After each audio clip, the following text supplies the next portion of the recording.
said in your programme notes before the start of this game that you wanted to give the fans a performance that they want to come back to, and you can't expect much more than that, can you, tonight, 2-0 against West Ham?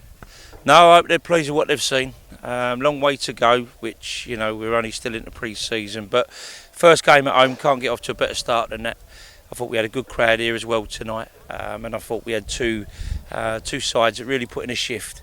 And I just think you can tell by the two teams that we've put out that when we can blend them together, because it's still, as I say to the boys, every training session, every game is competition time. And, as I say, I don't want anybody feeling that they're totally on trial, because the lot that we've got here are all good enough to play for this football team.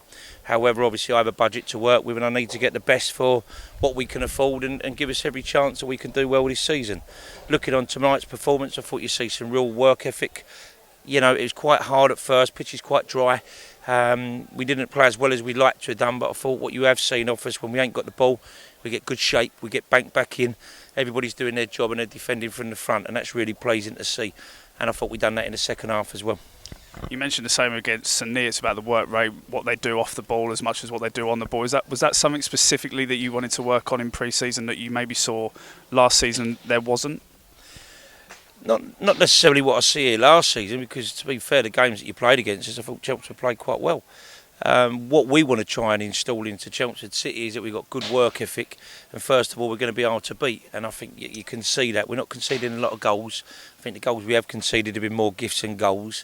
So I just think, the boys, Nick's drilling them into the pattern of play, and we're drilling them what we do when we ain't got the ball, and I think that's noticeable.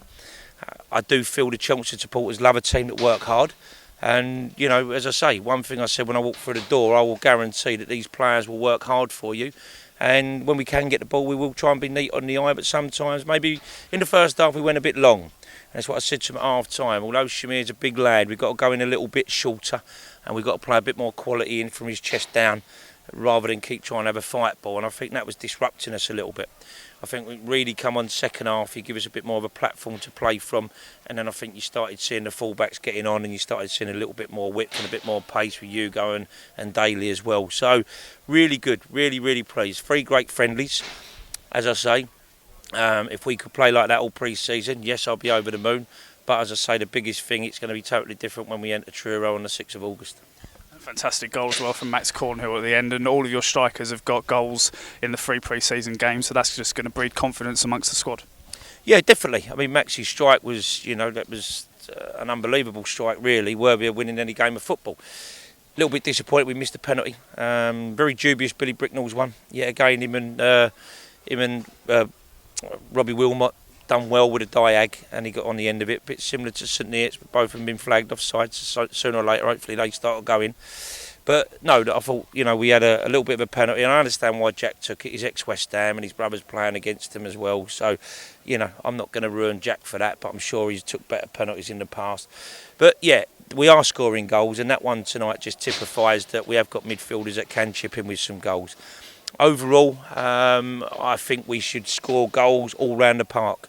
I think you looked at in the long throws that we had, it's not great football at times, but when you're in them sort of areas, we've got to start working off of that. We've got to start getting the big boys on the end of that, because as far as I'm concerned, how that ball goes in the net, the first goal was a bit of a flick on from Reedy, a flick on and then Reedy got on the end of it.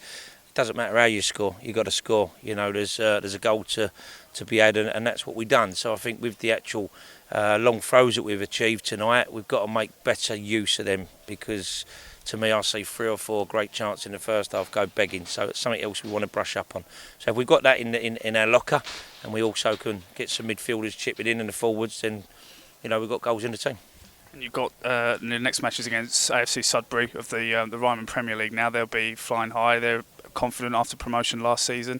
Be a tricky game for your side away at Sudbury? Yeah, I'm sure. Sudbury, I think, they've always been a decent football club, and from what I gather, they done well last year. I think they won the league at pretty much a canter. So we go there. It's another away game. I believe it's on the 3G, 4G, whatever it is. So that's going to be something different that we're not used to, other than in the ball court when we do a bit of training. But we adapt to all conditions. Like when people have to play the likes of Maidstone last year, you have to adapt to them conditions. So we'll go there, we'll enjoy it, and as I say, if we can keep doing what we're doing, then I think Sudbury know that they've got a decent game on their hands, and I'm sure that's what their manager will be looking for on Tuesday night. Finally, how does it feel to finally get your first game under your belt as Chelmsford City manager at Melbourne Park? Yeah, I love it. I love it. The club is a proper club. It's a real football club, and I'm not taking no disrespect to where I've been, previous clubs. But you just come in here tonight, and it's a football club, and just with the supporters as you walk off. Don't get you wrong. There's going to be times where, we haven't played well, and we might not have won, or we might have got beat. But I think these are supporters that are loyal supporters to the club, and I think they understand the game and realise that you can't win every week. Nobody does that. But I think as long as they see that we're trying to do the right things and they know that we care about the club, I think they should give us all the backing. And I've said from day one, I need the supporters. I want to really get this place banged out because it's a big club, it's a big city. So there's no reason why we shouldn't be getting 1,000 pluses, and that's what I'm aiming to do. And the only way I'm going to do that is by putting success on the park. So I'm going to keep prodding them that I want them back, and I want them back, and I want them back, because we're all in the journey together. And as I say, I've been here a few times before, and never been loved, but as long as I'm liked this time, and that's all I'm looking for. And the only way I'm going to achieve that is by giving them a good football team.